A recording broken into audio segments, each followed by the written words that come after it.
আমি কোথায়? না হাঁটতেছি না দৌড়চ্ছি, তবুও হাঁপাচ্ছি। জীবনের এই কোন অধ্যায়ে আটকে গেলাম আমি? ভবিষ্যৎ কে নিয়ে আসবে তাও আমার অজানা।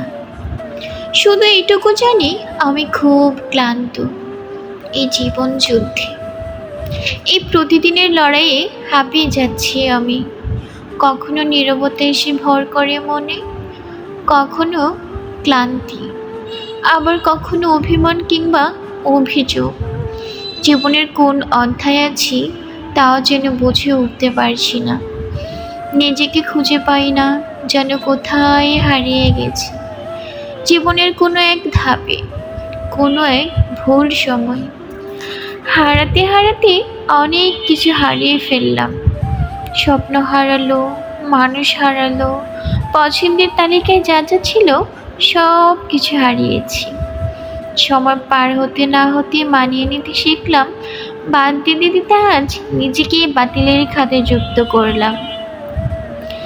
আমি খুব বাজেভাবে হেরে গেছি, এটাই কি আমার নিয়তি ছিল?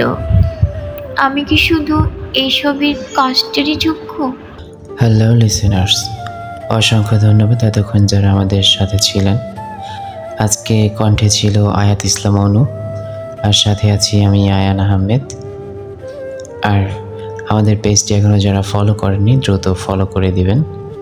যারা ইউটিউব থেকে শুনছেন অবশ্যই আমাদের ইউটিউব চ্যানেলটা সাবস্ক্রাইব করে দিবেন, আর যাতে নেক্সটে আরও সুন্দর সুন্দর গল্প উপহার দিতে পারি সেজন্য কিন্তু আমাদের উৎসাহিত করার জন্য অবশ্যই কমেন্ট করবেন সুন্দর সুন্দর।